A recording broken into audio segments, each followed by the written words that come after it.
Hey, what's up, everybody? This is your boy, the dope ass dude, and I am so excited to be here with you guys on tonight. Tonight is season 7 finale, and we are definitely going to have an amazing time. I'm excited about my guest on tonight and everything that she's going to share. But before we get started, you guys already know the preliminary things. If you're not subscribed to the YouTube channel, if you don't mind going ahead, subscribing to the YouTube channel. And while you're there, click on notification so you can be notified each and every time a new podcast is uploaded to the site, as well as click on subscribe so you can be a part of the Dope As Dude podcast family. So click on notification, subscribe, and click on like so that this video can get shared with others just like yourself. Now, if you're not following me on Instagram and TikTok, you can follow me on both platforms. I'm the Dope Ass Dude podcast. Again, on Instagram and TikTok, the Dope Ass Dude podcast. And then for those on the go listeners, you can always listen to the podcast on Apple Podcasts, YouTube Music, Spotify, and iHeartRadio. So again, Apple Podcasts, YouTube Music, Spotify, and iHeartRadio. And as you know, you can always catch the podcast each and every Monday at 7 p.m. on Facebook, LinkedIn, X, and YouTube. And just to get a couple of things out in regards to Gaye, if you want to follow her, you can follow her on both Facebook and TikTok. On Facebook, she is simply Gaye Arbuckle. So, and on TikTok, you can follow her at Gaye Arbuckle 275. So again, Facebook is Gaye Arbuckle. TikTok is Gaye Arbuckle 275. And then for booking and more information on Gaye and everything that she has coming up, you can always check out her site at www.gayearbuckle.com. So I'm really excited about having Gaye on the podcast tonight. Gaye may not remember this here, but I met Gaye like 30 years ago. We were at the National Baptist Convention, and Billy Wedgeworth was over the convention. And I think at this time, Gaye was playing over at Pilgrim Rest, and she came down. And when she came down, I was like a little bit starstruck because I had already heard her music and everything on the radio. And she came down, and Billy Wedgeworth, he was over the national convention that year. And I never forget, Gaye came in, and her and Billy, they was chopping it up. And I'm just like sitting to the side and everything. And her and Billy was chopping it up. And then Gaye got on the organ, and she was telling Billy what they sung that morning at worship. And I think they sung like "What a Mighty God We Serve" or something like that, because it was their women chorus that had ministered that morning. And y'all know, like, it's nothing, hey, Gaye, no, I love her, but it's nothing sexier than a woman on the organ. And Gaye sat down and she was padding and just like going at it like strong. And that was my first memory of Gaye, but I knew I was destined to meet Gaye because I knew her father before I met Gaye. Reverend Arbuckle, he was an amazing man. I met him over at New Birth Baptist Church, and I never forget, this was way before I met Gaye, and he was so proud of her. So when he would see me, he was like, yeah, my daughter is Gaye Arbuckle, you know, and everything. And if you ever wonder where Gaye got her beautiful eyes, she got it from her dad, because he had hazel eyes, and I mean, you just got lost in them. But he was such an amazing man. And then life played its way. You know, I ended up at Pilgrim Rest, and that's where I met Gaye's mother, Miss Arbuckle, and she was on the staff at the church, and she was always kind to me. And I remember, like, there would be times during the week when I was ministering music there, I would call her and just chop it up, and she would, you know, pour into me wisdom, because at that time I was pretty young and I was ministering music at that church, but she would always encourage me to just continue to, you know, move forward and to continue to hold on. And I just have such love for Gaye's parents, Gaye, her children, and her brothers. So I'm really excited about Gaye being on here tonight, because I tell you, you know, I went and did a little backup research on Gaye, and Gaye is like on another level. And I think we all may not know some of the stuff that Gaye has done. So I'm really to have her on. And Gaye, we're going to bring her on now. Gaye. Hey, What's going on?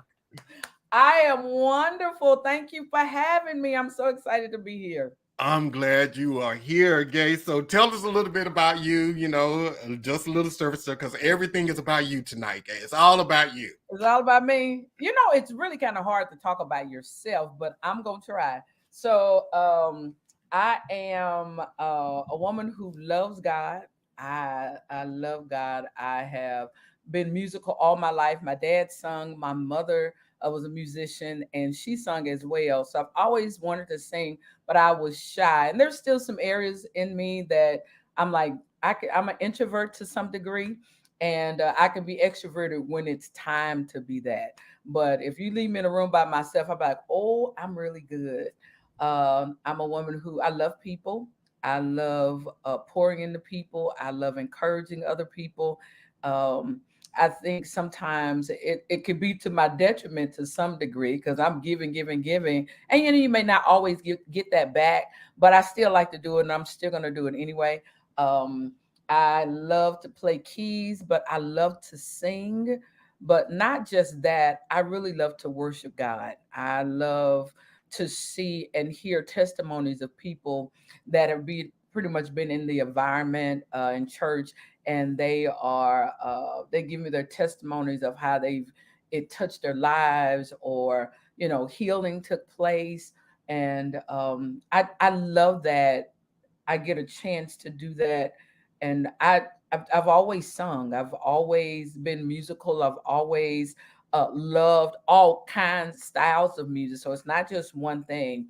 But I think God has me in this place as a worship leader. And what's crazy about that, I grew up in a Baptist church, and we didn't do praise and worship. It was devotional. I love the Lord. He heard my cry. I was like, all right, that's all I knew. Until in my travels, I started to travel around and then started hearing people leading worship. And I remember telling the Lord, I said, I want to do that. I really would love to do that. It may sound strange, but it's really the truth. And here I am today, and I'm grateful for it. I'm grateful for where I am in the Lord. I'm in my right mind. So you know what? Everybody can't say that. And I'm grateful for every door that the Lord has opened, and even grateful for the doors He's closed. Mm, I love that. I love that. So Gaye, like, and I mean, I don't want to get ahead of myself on tonight, but like, you have, so when I first met you, even though you were playing at a church, at that time you was in your hustle as an artist. So I met you at a little different kind of like phase of your life, and you have evolved so much since then. You just not Gaye Arbuckle, the artist like we knew. So Mhm. like, how did you get started in the music industry? First starting to sing, my mother, she always had confidence in me. She was like, oh, you could do that. You could do that. And I'm looking like, maybe you're the only one who thinks that I can sing. Maybe these other people don't think so. And she was like, oh, yeah, yes, you can. Yes, you can. So my mother would call me out. We'd be at programs, and they would call out. That's when people could do this. Anybody in here know how to sing Amazing Grace? And my mom would go, my daughter can. I'm like, no, mom. So then I did my first concert when I was probably 15 years old. And then I did another one probably as I got older, and I've always wanted to sing. I would listen to like Vanessa Bell Armstrong and the whining, somewhat James Cleveland. I'm kind of like dating myself, but I've always wanted to do this. And so my mother would take me in her car to different programs. She would just call them and tell them, "Hey, my daughter, y'all got a program going on. I heard about it. I want to put her on the program. Would y'all allow her to sing?" And my mother just started doing that. Then she started taking me to GMWA, and we started going to different conferences. And my mother is very bold. She's the one I have to go, Mom, that's enough. I'm like, no, I'm good. I'm good. She's like, yes, you can. Let's go. And she would just put me up there. And my mother was playing for me at one point until, I started getting older. Then I ended up getting my group. Then I think I put out my first cassette in my 20s. Oh, I remember that because it came on my birthday. I think I was 24. And then I just started doing music again. I didn't realize I could write songs because my brother used to talk about me. Because a lot of my songs would sound like something he'd heard before. He's like, that sounds like Jesus keeping near the cross. I'm like, it's not, I'm mad. And no, it ain't. But he was like that. But we would sit around, my mom, myself, and my brother, and we would just sing at the piano. I would play. My mother would do altos. I would do soprano. My brother would do tenor, and then we would switch. And whatever part is missing, we would just jump in and just sing the part. So when it came to singing parts, it was really easy for me because I did it as a little girl. So going to these programs, paying to be on certain ones a lot of times. And I went, you know what? I think I want to do this. I went off to college and they knew that I could play and sing. So I ended up being of the BSU choir, Baptist Student Union Choir. Because you won Miss BSU, right? I I did. remember that. This is so long. So I used to go to BSU when I went to Did East you? Texas State. So I was down there after your first album came out, and that's all people used to say was like, Gaye Arbuckle was Miss BSU. She was Miss BSU. So I didn't know if it was true or not. So it's true. You was Miss It is. BSU. Yeah. Wow. See, Okay. the first one I got the organist, and because I was leaders 2 times, so they needed a piano organist over the choir. I got that. Then I was like, you know what? I'm gonna try out for it. I don't know if I'm gonna make it. I mean, we'll see. And then when I won, I'm like, oh my God, I could do this. It just kept going up further. The step just kept getting stronger. So I'm like, okay, God, I think we in this to win it. Wow, I So, know lie. I had heard and that was early 90s when I heard this, yeah, that you were Miss BSU because we used to go there every year. You went to Prairie View? I did. Yeah, and Prairie View was kind of like our rival when I was in commerce because when I first got there, Adrian Medarius, he was the director of the Oh choir. Yeah, he yeah. and rest his soul, but Yes. Adrian was the director of the choir, and we won second the first year that I went there. It was in Houston. I'll never forget. It was in Houston, and then the second time it was in Nashville, and we won first. And Okay. Prairie View always won first. They always won first. And when we came in there, we whooped y'all butt. We We were got 'em. we got him. And one Yeah. of your old choir members was in our choir when you were at Concord, Karen Saxey. Her and her sister, she has a sister named Tanya. Karen sings Okay. soprano, Tanya, and they went to Concord, but they were in the choir with me at East Texas State. When we got Prairie View, oh, they was mad at us. So after that, we were rivals, man. I remember them days. Wow. So that's Those true. were the good days too. Those were the good days. Those were the good. Mhm. So your first project, did you fund it yourself? I did. And the name of that one was I'm Gonna Make It. That was the cassette. Then it went to Totally Committed. I Someone else remember funded. Totally Committed. Oh my Yeah, God, I love that song. that was the second one. That's when CDs were growing. And then the next one was called Gay. And someone funded that. And then the next one after that was Miracles and Blessings. Hmm. And then that was the one. Uh, let's see, yeah, someone funded that. Then the next one is Gay, um, and I funded that one. And that was the one with you, like in the brick wall or whatever. Holy One was on there. Gay is the one with the brick wall. The Okay. next one after that, Holy, is the one that was with Concord Choir. Okay, okay, Yeah. okay, okay. Cool, cool, cool. Okay, Mhm. so you funded your own first project. So that's something that I think a lot of people need to hear because a lot of folks are waiting for someone to pick them up. You did your own thing, and that's something that I was at a workshop too. Donna Lawrence said the same thing. Songwriter's point of view, he funded that out of his own pocket. I love it. Yeah, he funded that out of his own pocket, and then that's when he got discovered. So, did you, when you first invested in yourself, because that was a great investment, were Yeah, you nervous about that? I was. And let me just also add this: is really my mom. Yeah, she really put the money behind it. I was a little nervous because there's one thing where you hear your mom say you can sing, but now the challenge is you put it out, will everybody like it too as well? Because they ain't your mama. And they don't know you and they're just taking a chance on listening. And the crazy thing was even in singing, John, for years, I knew that my voice was totally different.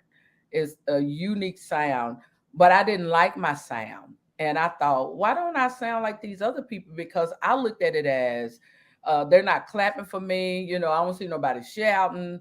I don't see anybody just coming to the altar, giving their life to Christ. It looks like it was just a hush in the building. And my mother told me one day, she said, when that happens, that means people are just listening. People don't have to shout every time you get up to sing. People don't have to run around the church. But I just thought, but a part of me was like, I want to sound like them. And I just want to reach out to anybody who's a singer, who is in this entertainment. Just be you. You're uniquely you. It's much better than anybody else. Because if you start sounding like people, then they'll call you a little Linda or a little Tom, and you want to be you, and you want to practice on your gift and make sure that it's fine. And the music I used to listen to was like Barbara Streisand. I would listen to music like her, Bette Midler, and I don't know, back then, I don't know if anybody was ever listening to those people, but I would listen to them, and I would hear their sound, and it was so unique and it was so pure, and it wasn't a lot to it. So, and even today, I don't think I can do all those runs. I don't even practice on them, because I'm like, when you do a run, you got to make sure you hit it right, because if not, don't do it. And so when I realized that this sound that God had given me was me, I accepted it finally. But growing up, I just thought, I don't know why I don't sound like anybody else. There's something wrong. Now, isn't that sad? It's like somebody is hungry, but you got bread up under your arm. You can't be hungry. There it is right there. Yeah. Why am I trying to be like anybody else when God is on my side and He's going, I'm using you. You are separate. You are different. You're not going to be like everybody else. So just encourage somebody out there that's thinking, well, I think I should be this. No, you should just be you. Yeah. You the best you can be. And that's the unique thing about, and that I love about you, because it's like when you hear like Aretha Franklin, it's like you instantly know that's Aretha Franklin. You don't Yeah. have to look at the label, and that's the same way with you. When we hear your music, we instantly know it's you. It's not like we have to say, is that Gaye singing that? Is Mhm. this person doing it? We know that it's you. Your sound is just unique, and it's rich. That's the thing about it. It's like super rich, and everybody nowadays, they're trying to do all the rips and the runs, and I'll just be like, Lord, can you just sing the song and just Right. get the words out here? We don't need no rips and runs. Can you I just sing it? know. I know. But I thought, like that was good. I was young, and I'm impressionable, and there are little self-esteem issues that I was having, and I just went, why am I chosen to do this? Even when I would try to run in circles that I thought were very popular and that people knew them, the Lord would not allow me to even be in the circles. It's like there had always been this hedge of protection around me, that He would not let me get pulled in a lot of foolishness. But I kept going, but I want it. You know how we do it. But I want to. It looks good over there. And they're over there going, it looks good over there. So I had to stop and go, you know what? I'm good. If I'm not invited to the musical, if I'm not invited to the parties, if I'm not invited over your house, that's okay too. Because you're probably not invited over mine either. But with that, I couldn't see that back then. But now that I've gotten older and I've accepted how God has created me, how God has used me, the doors that He's opened for me, that's their door. That's not my door. That's who they are. That's not who I am. And no judgment against anybody. It's just everybody is different. And so my different doesn't look like yours, and yours don't look like mine. And I had to really take grips to, you're different, Gaye, and be okay. Friend of mine, she's gone on to be with the Lord. She's my assistant when I was at Concord. And she's like, you're just not a part of the reindeer game. She used to say that all the time. You're not a part of the reindeer game. And I just thought it was funny at first, but it hit, and I went, I got it. I'm not. I'm not. And that's okay. It's okay. It's okay. It's okay. And people have to understand that's okay not to be a part of the gang. That's It's it. okay. That's it. Wow. You don't want to, because then by the time there are times where the Lord allowed us, like, okay, I'm gonna let you go over there.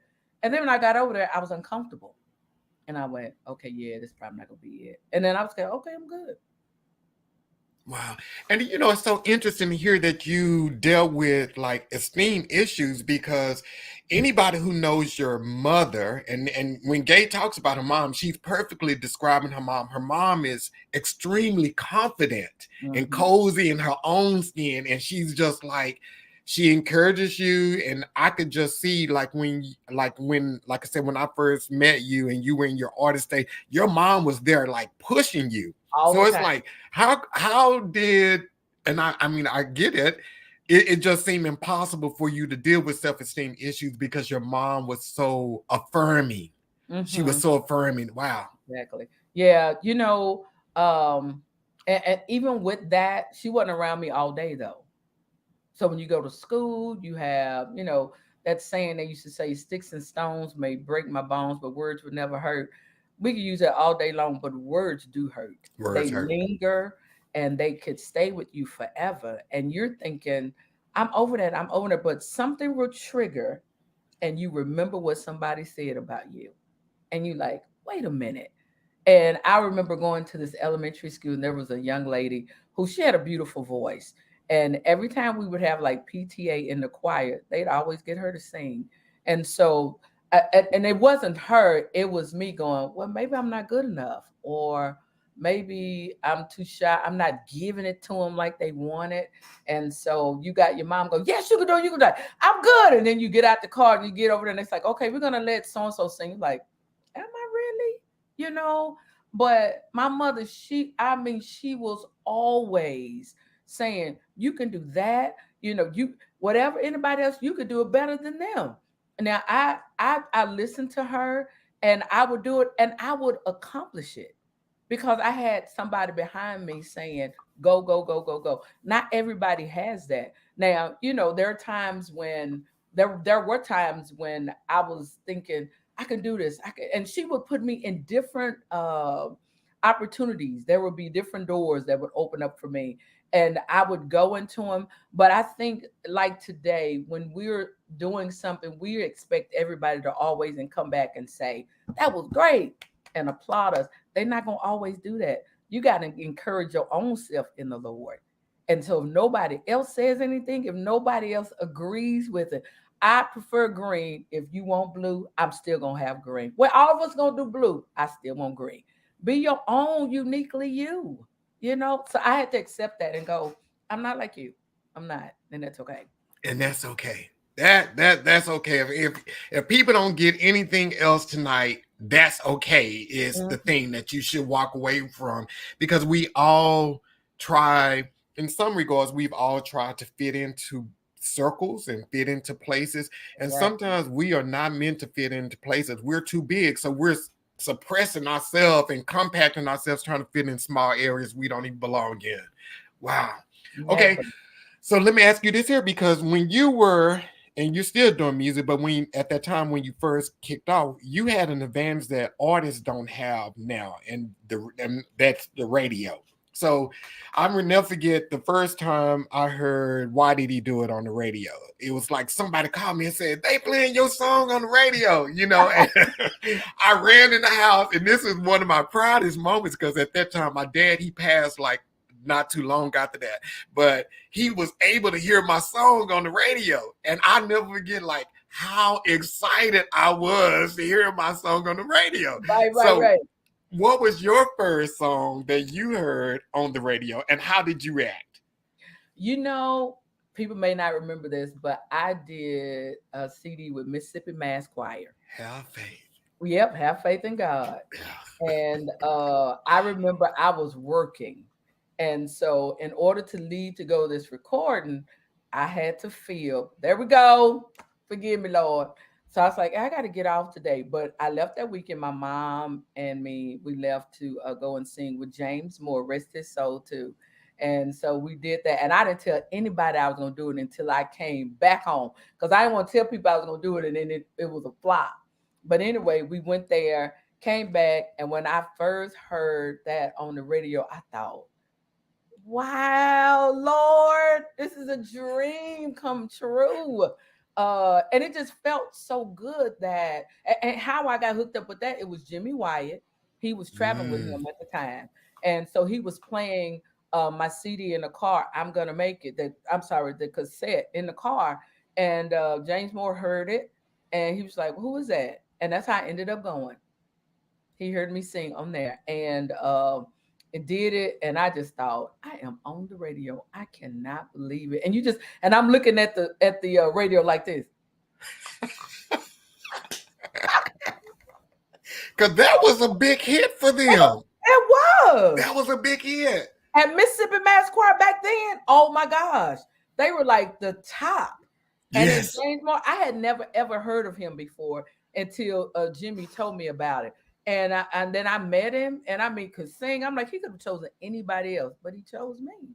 And that it's just the Wow. one song, but I'm like, I'll take it. Wow. Wow. Okay. So let's go on, because Uh-oh. when you came out with Miracles and Blessings, Uh-huh.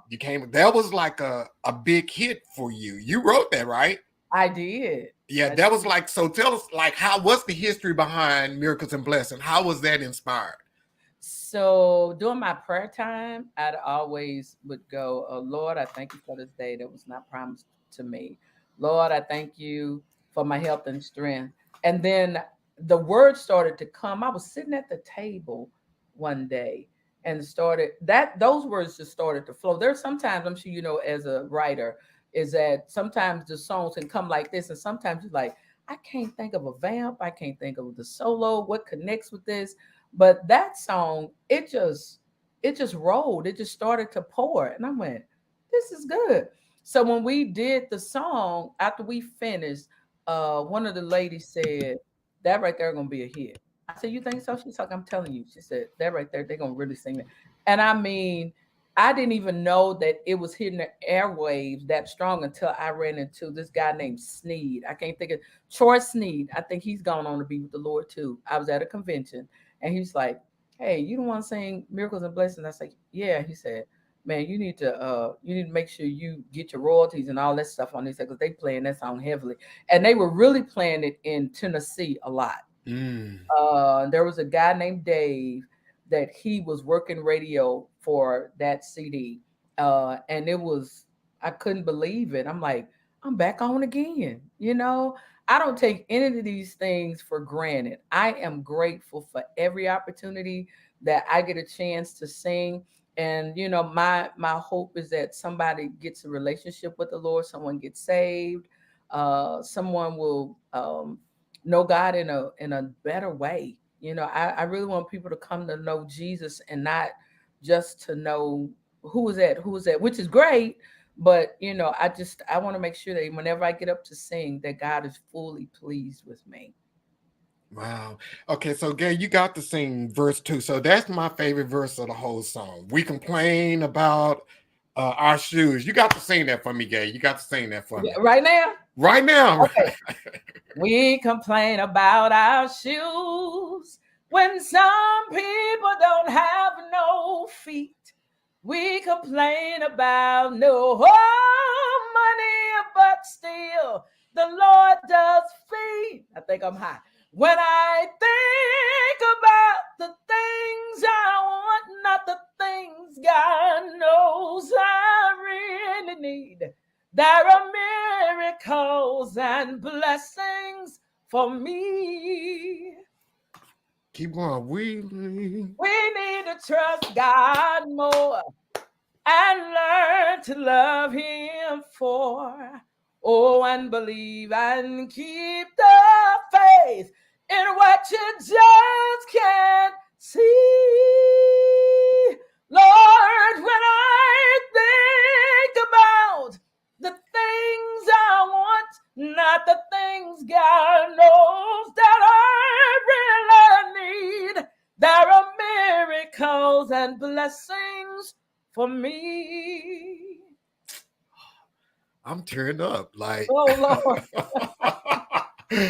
oh my God. I mean, like, that's still that's like one of my favorite songs. And no lie that the whole we complain about, because it's like that's almost like you need to check yourself. You know, here it is, you complain about your shoes, but these people ain't even got feet. Think. It's like, what? So, Mhm. Gaye, you got to tell me, you got to do like a 25-year. I know it's been longer than that, probably. A 25-year release. Re-release that song. Why haven't you I've re-released it? heard that.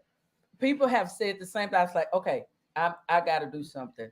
And I have been talking to a young man about doing a project this year. And so I don't know what that looks like. I don't know, sometimes procrastination is the enemy. It just is. And if we're going to get in while the water is troubled, we need to keep going. And so I think I believe you too. Um, I do. I don't have any words. Yeah, you need Like, to do, because that song, it's like it was for that time, but it was ahead of its time. mm, So yeah, it's like that's a song you can re-release, annually or whatever, every 25 years or whatever, and it's gonna fit that moment. So it's yeah. not like, how like you hear some songs and you're like, oh yeah, that was 1966, it need to stay there. We good. We good, we good, we good. But Gaye, you need to, like, for real, like, redo it. I mean, we got TikTok now. You could just get you a band and just go out and sing it on TikTok. You're right. You got I to need to do it. put it out there on on Apple or iTunes or something like that, just to bring it back. I agree with you. I do. Because even when the song came out, I mean, people were singing it all around, little kids, grown ups, because I think it's a very simple song that relates to kids and adults. So it's not like walk around heaven all day. It's like, Yeah, wow, you singing that, kitty. But it's a song that everybody thinks about. We do. There are miracles, and he's still doing miracles and blessings even now. yeah. And so, okay, so and people, a lot of people don't know this about me, but okay, so I'm one of those people. I celebrate everything and everybody. So that's Okay, just me. So I okay, never forget. It was one time, and this was when, like, and I was so proud of you in this moment. It was Miracles and Blessing was out, and it was a little girl sung your song on the Apollo. Did you ever hear that? yes, I did. I I forgot was about that. Yes, I was like, it's just one of those moments. You proud for the person, but a little girl sung your song on the She did. Apollo. I need to look that up on YouTube because I remember they sent me a notice because they wanted to get the okay to do it, and so I had to sign this paperwork. I totally forgot. Thank you Yeah. for the reminder. Listen, get my ink pen out.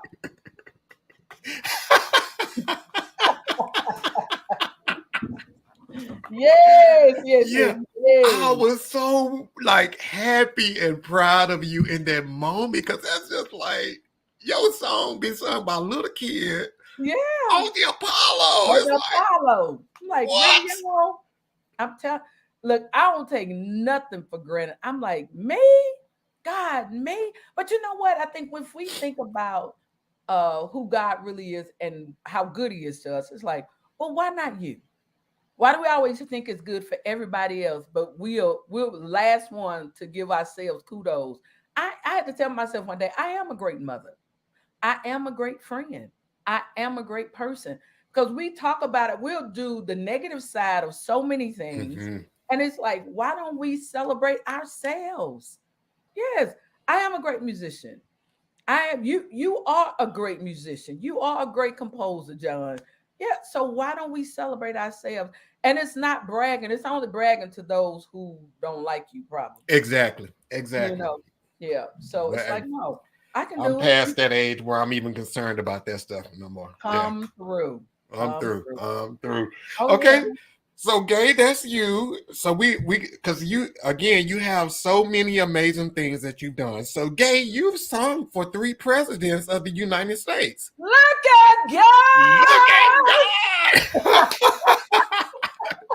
And I don't know if you sung for them individually, but I know you sung for all three of them in the at one same time. video at one time. So, guys, what we talking about? So Gaye, tell us how that all came about. We'll let you tell this story.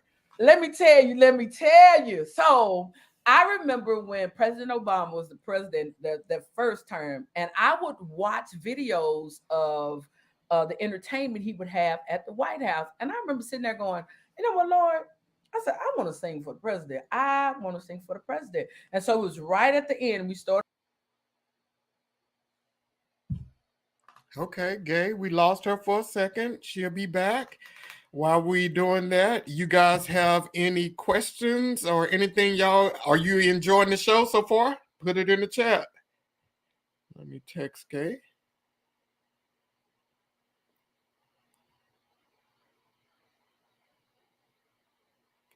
Are you guys enjoying it?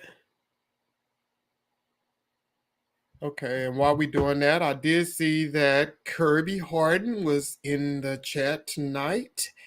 Kirby, thank you, my brother, for being out here. And for you guys don't know, Kirby actually composed the opening music for the podcast. That's Kirby's track. I appreciate that, brother.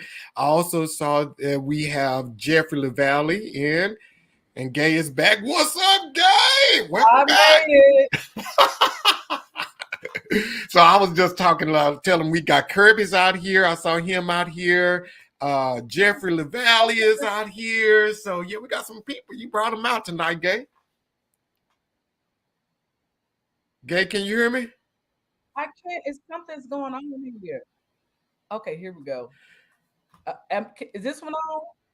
I Yeah, you can't. good. I can hear you and everything. Uh-oh. What just happened? Okay. Is this good? Yep, you good. Okay. All right. I think I had you on three windows. I need to shut all this stuff down. Okay, so this is what happened. So I remember praying and saying, Lord, I'm gonna sing for the president. So he got the next term, and I went, you know what? This may work. I don't know how I'm gonna get it done, Lord. What's gonna happen? So unfortunately, they had those five. I think it was five officers that were killed. And I remember that night, and I was telling my kids, I said, "Hey, y'all be careful out there because it was pandemonium out there."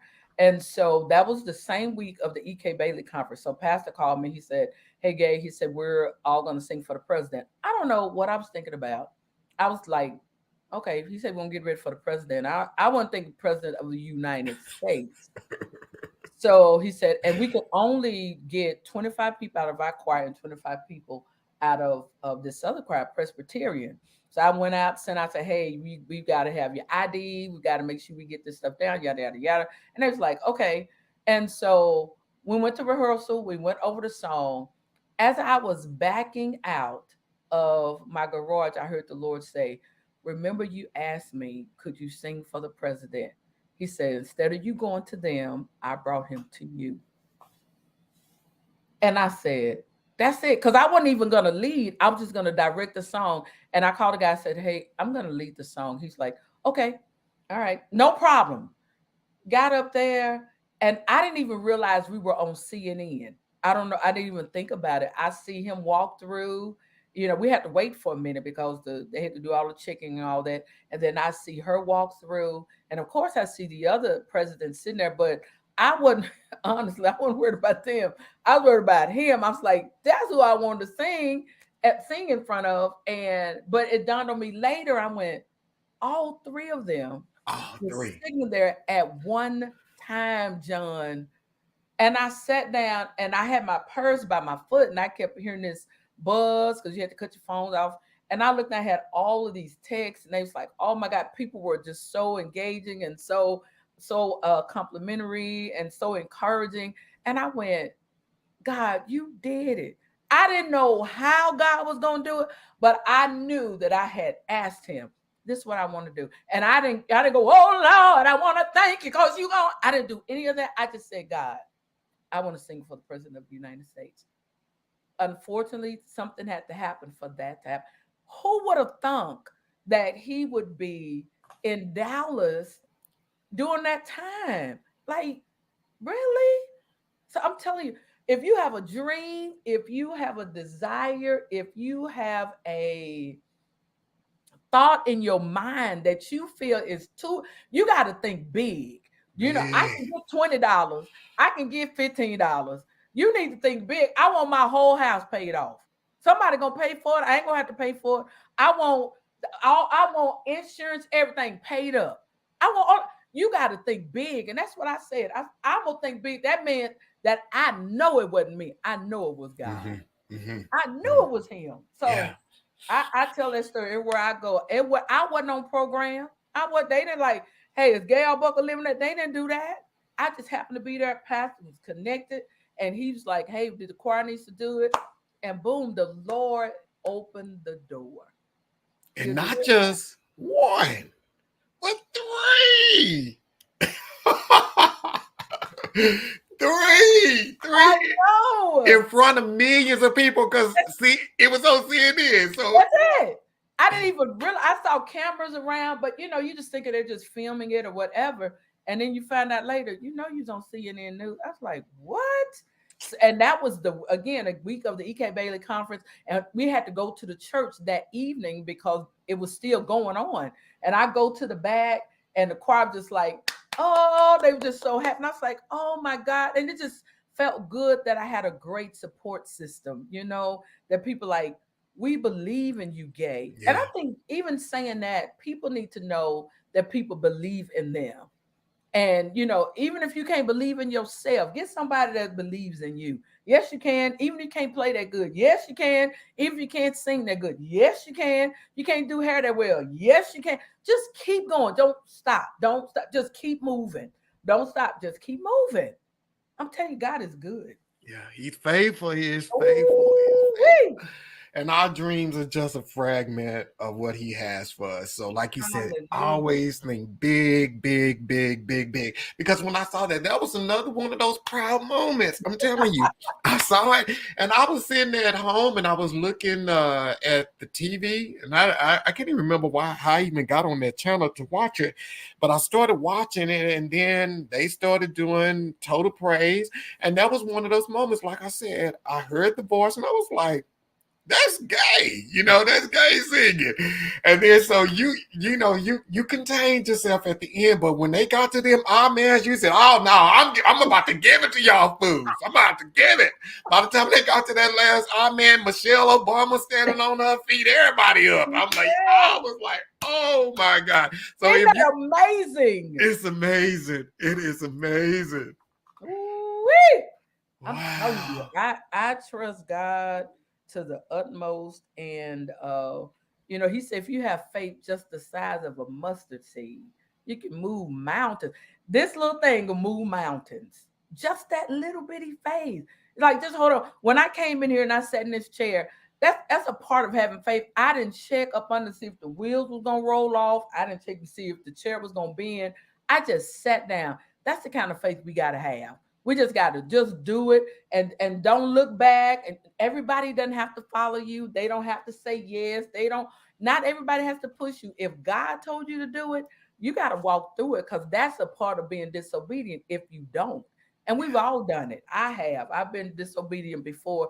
I'm like, I kick my own self in the behind. I'm like, he's probably like, well, I don't need to do anything because you get making it hard for yourself. So I am just grateful for all the doors open, shut, people I've run into. I try to treat everybody kind. It doesn't matter what kind of role you hold. It doesn't matter who you are, who you know. It's not that. I mean, if you clean the bathrooms, I'm gonna treat you nice. I don't want to be that person that you have to be somebody for me Yeah. to either talk to you or for me to either treat you fairly. And that's how I feel. I mean, don't matter who I am, just treat me right. Yeah. Yeah. And I tell people that all the time, like, you don't know who people are in your future. You You know? don't know who they are in your future. That's why you That's always got to good. treat people good. Treat them good, because I've like, just even like I said, who would have known 30 years ago when we met, when you came down to the convention, and that we would be on this podcast today? Right. Who would think that? So it's just, you just don't know who people are in your future. So always treat people with kindness and grace and love. Yeah. I Wow. agree. Yeah, and for you to even tell that story, then how I'm like, I don't, man, you made me think back like, what did I do? Yeah, because you were at Pilgrim Rest, like I said, and Gay, I remember this is just as clear as day because they had the National Baptist Convention. That was the first time I met Mayberta Ward because she came and Uh, she played Yes, God is Real. That's what she played that night at that concert. And Billy Wedgeworth was over the choir. And you uh, sung. You sung that night. You led one of the songs because you didn't come to any of the rehearsals, but that Sunday you came and you sung, and Vicky Winans was the big yeah. guest. And I never forget, you had on all white that day. I know, and Gay, you came in, like I said, you were kind and everything, but then you sat down because Billy was like, "What y'all do at church today?" And you said, "Yeah, we did." Like I think it was "What a Mighty God We Serve" or something like that. And you sat down and you played it on the organ. I was like, "What? What?" Because I didn't know, I didn't know all of So that. sexy. That's why. Ain't nothing next sexier than a woman on that organ, baby. Come on the road. Come on, everybody. Y'all better know who I am. Especially when they can play like, and that's one thing. Like Munya Logan, I Mhm. love to hear her play because she does this small little petite lady. You just Yes. take her for granted, but then when she sit down on that instrument It's and on. she's in full control, I love her. Oh, Oh my god. yes. Yes. Don't judge a book by its cover. Don't judge a book by its cover. Okay, so Gay, so you did that. So I remember when you left Pilgrim Rest, I think you went to Little Flock in I Forney, did. Pastor Lawrence Church. Yes, yeah, Yeah, yeah, I remember all of that. I you remember did all your of that. homework now. Yeah, but and see, that's like because I love the Laurence Audrey's and Pastor Laurent and all of them. They were always gracious and kind to me. So I remember them, and I remember you went out there, and I remember one year, Pastor Wallace, I think it was Pastor Laurent's installation service. Pastor Wallace preached it, and you Okay. were doing the choir, and I just remember seeing you there. And then when you left there, is that when you transitioned to Concord? I did. I did. Okay, okay, Mhm. wow. And is that like when your worship leader journey started? You know, pretty much. I should say. I was already kind of traveling a little bit anyway. And I think I was at Pastor Laurent's church for like probably a year. My son played the drums, and we were just a two-man band, the two of us. And then when I got the Concord, it's just I don't know. I do believe so. Just there were different things started to open up for me, and this was my actual full time job as far as being musical at a church. And I thought, oh my God, I got my own office. Now that was another dream that I had too. I said, I want to work full time in ministry. That's what I want to do. Lord, thank you. Hmm. I'm doing it even now. You know. And I got there 15 years. I was there, and we actually did two projects. I did mine first, and then New Year's Eve on 2019, we did the choir did one, and I mean I love that job.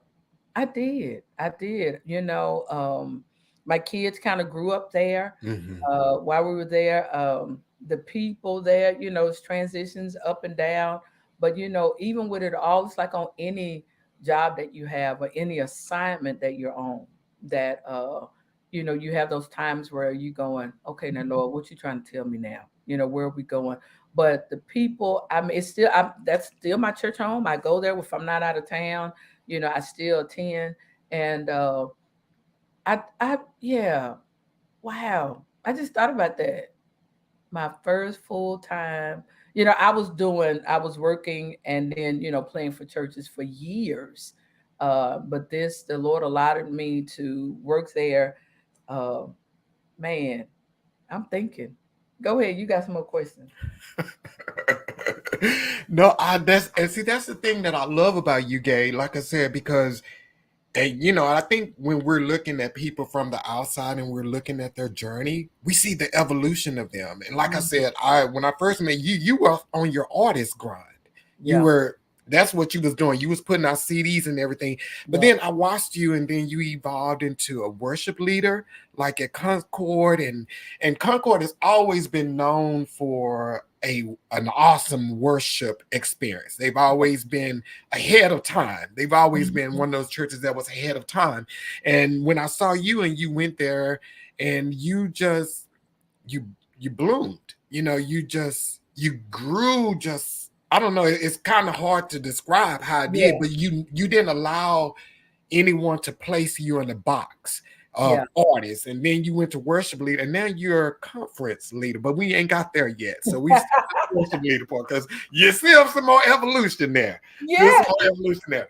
And you know what's so great about that is you don't really know. Like in my head, I just went, I'm gonna go here, I'm gonna teach music, teach the choir, because I love teaching music. And I remember when I interviewed, and Pastor said, I think you're gonna be a great asset to the church. He said, but I think the church is gonna be a great asset to you. I'll never forget that. And so you realize you learn how to deal with people. You know, people want to work in ministry, but ministry is not just, I'm just going to sing in the choir as a leader. I'm just going to lead them. I'm just going to play the instrument. It's like you have to love the people. You're pouring into them. They depend on you. You are a leader. And it's like you can't, there are certain things that you feel like you trying to punk me. It may feel like that, but it's like there is certain things that God is holding you responsible for, and these people lives are in your hand, and you can't just kind of frivolously go in there and pretend it's nothing. It's like you people die, you walk them through death. um, their kids graduate, you walk them through that. You celebrate them, they've got married, they have kids, so you're like a family after a while. And I didn't see that. I just went, ooh, got me a job. Let's go, let's go. And so when I hear people now say, I want to work in ministry, I said, everybody wants to do it until they get into it. There is a commitment, there is a responsibility, you got to have a spiritual walk. You can't just do what you want to do. And not that you're trying to live for anybody else. This is unto the Lord. And Yeah, so when you decide to make a commitment in this journey to walk for the Lord, you got people watching you, you got people you got to pray for, you have people who are depending on you, and you can't just do what you want to do. That's not what this life is. And it's not just about them. Just because you said yes to the Lord, there are certain things you just can't even do. You shouldn't want to. You can, but you shouldn't want to. There are certain things I have to cut off and say no. And then there are certain things where I'm like, okay, yes. So yeah, I always say no is an answer, just like yes is. And my yes is to the Lord. yeah. Wow. Yeah, because that's and I just had that conversation with someone today as well. Because like when I was ministering, when I served as minister music, I was like 28, 29, just at that 30 mark where you really transitioning over and you're trying to figure out everything.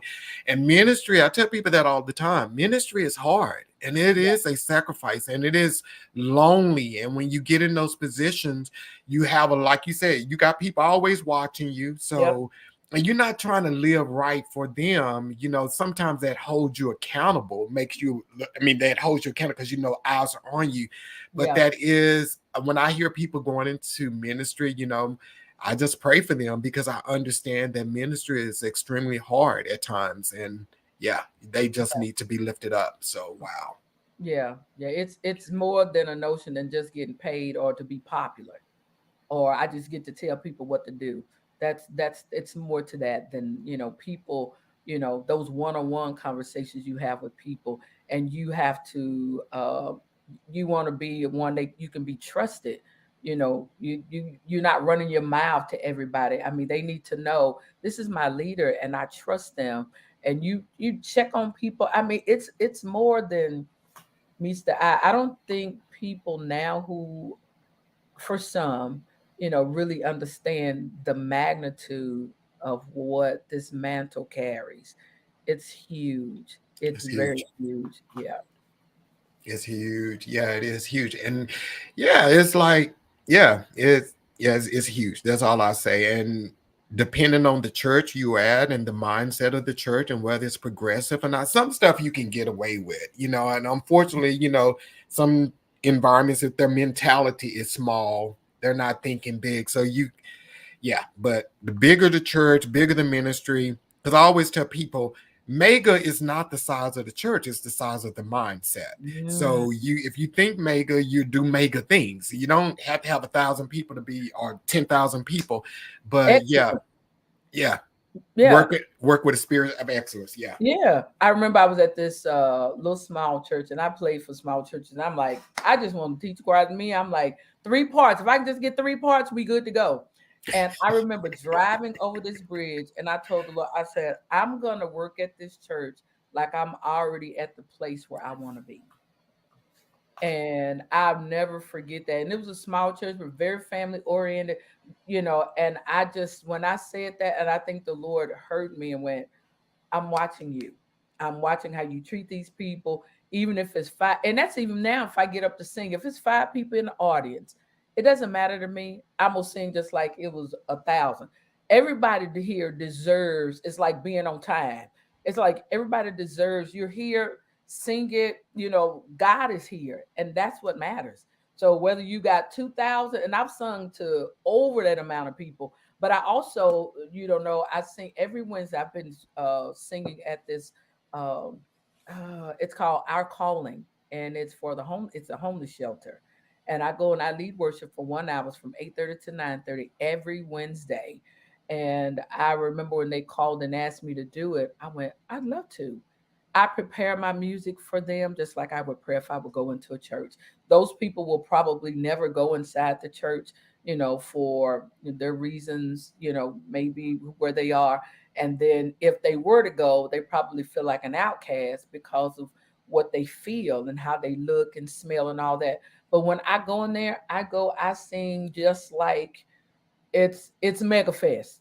It doesn't matter to me. I love doing what I do, and I want God to be pleased with me, whether and so He can open other doors for me. So if yeah, I take one opportunity and act like, well, ain't nobody here, so I just give them a little bit of something. No, I'm no. giving everything I got.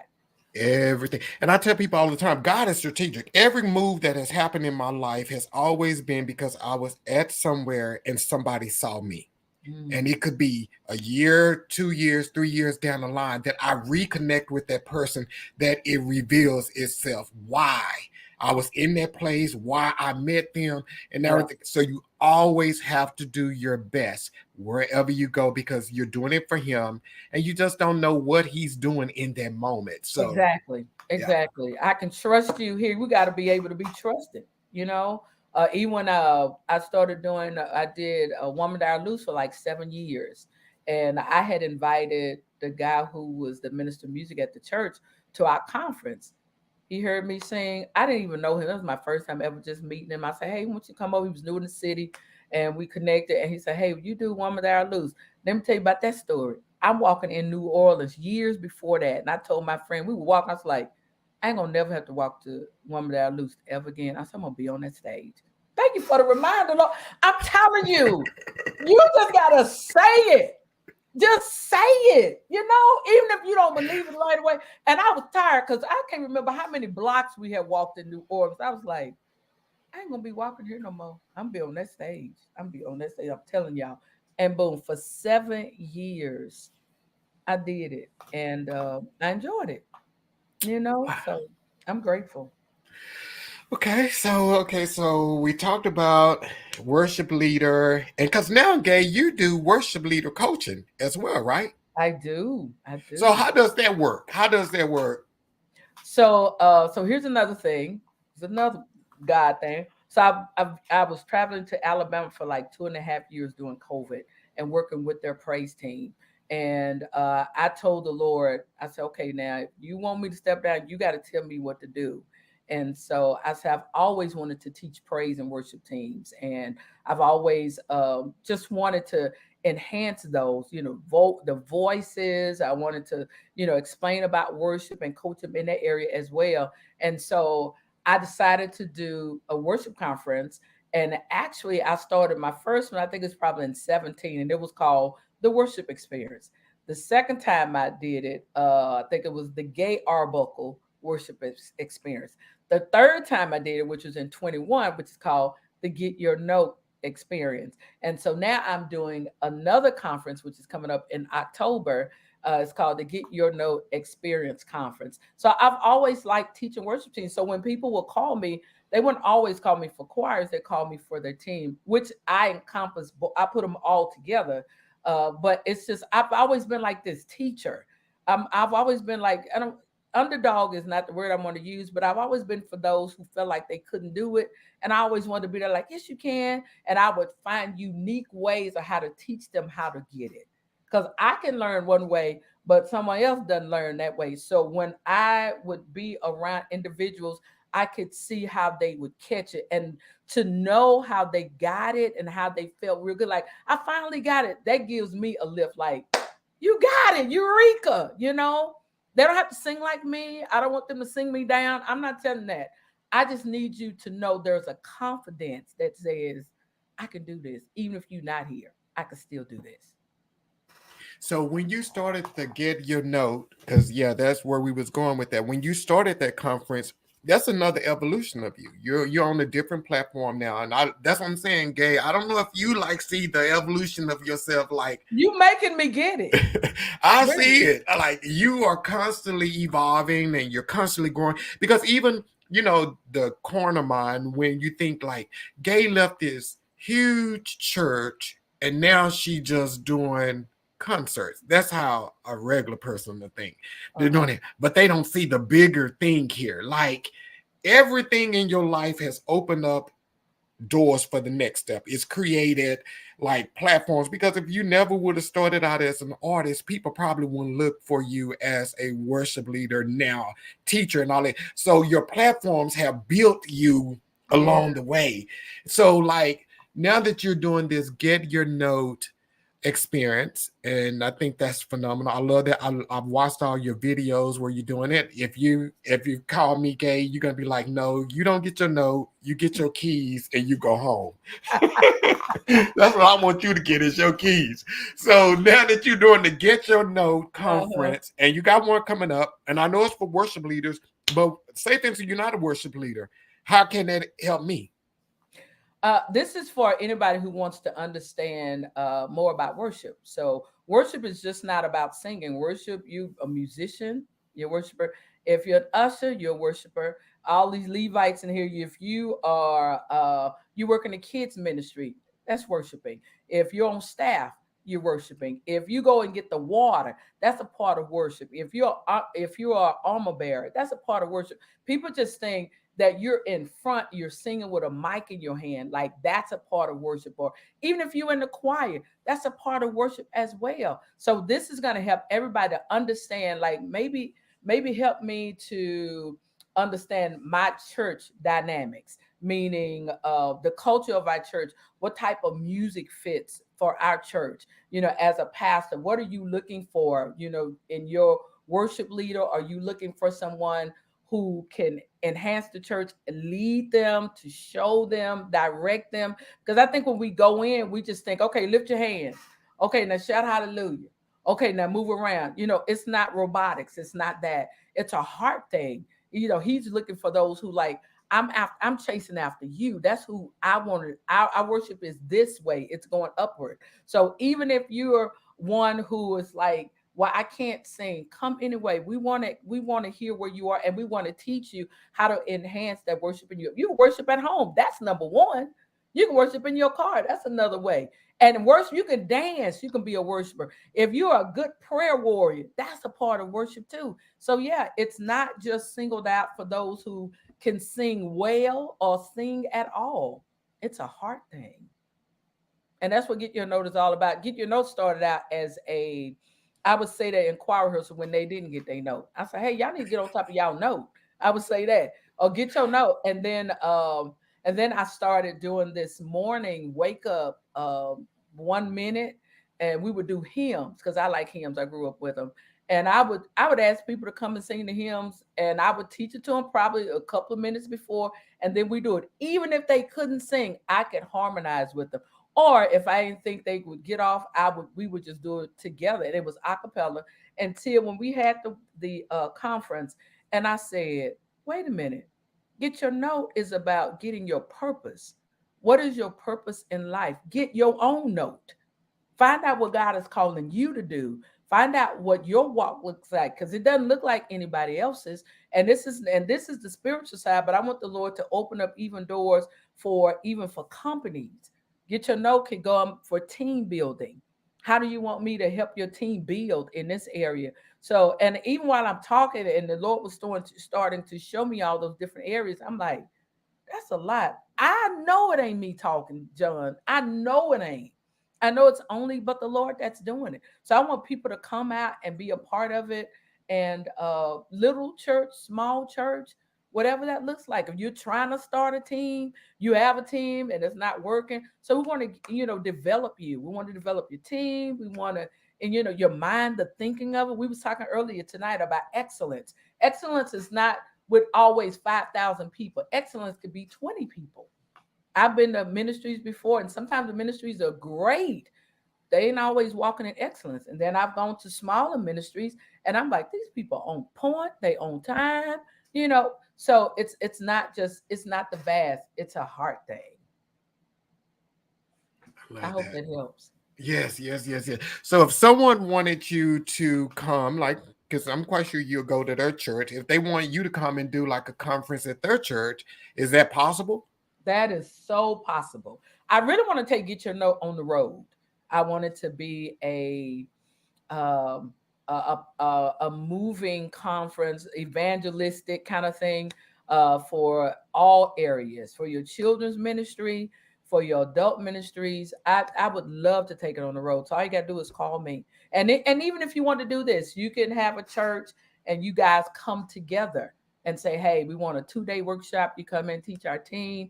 And I want to do, almost training with the team. So it's not just I'm speaking to you the whole time. I'm showing you. So we got examples. So it's not you just sitting and listen to me talk the whole time. No, I need you to stand up. Here's what we're going to do. I'm going to teach you how to flow. I want to, show you. Maybe you don't understand how to do that. And maybe nobody's ever, you don't know what you don't know. So I'm there to either, get your mind to think about, have you ever thought about this? I want to kind of, move you in that area of newness. You never know.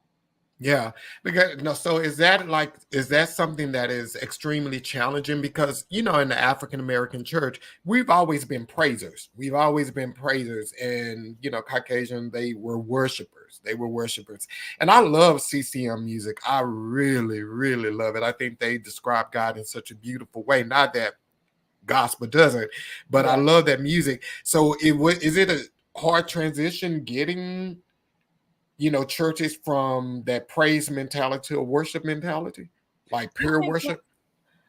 we can praise and worship all at the same time. I believe it's about also to where your pastor is taking the church as well. And so if everybody understands the direction that your pastor is going in, then maybe you can have that conversation of what would you like to see?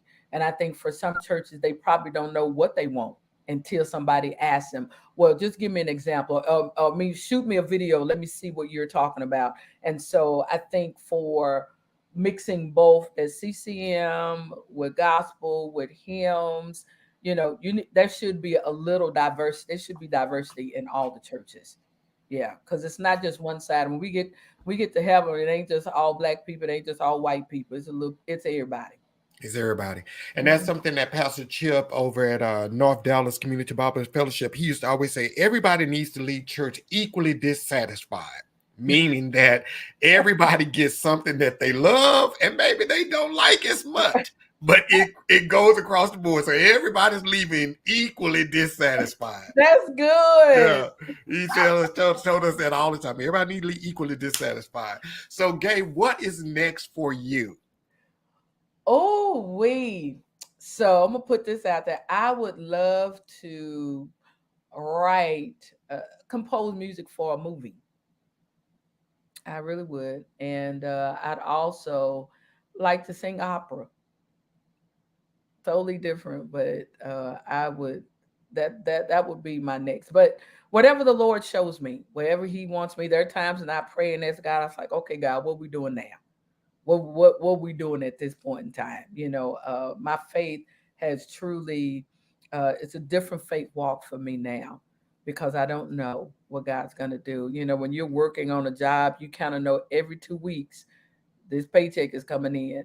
This is a true faith walk, but I trust God all the way through. Mhm. So wherever He wants to direct me, I want to be obedient and do it.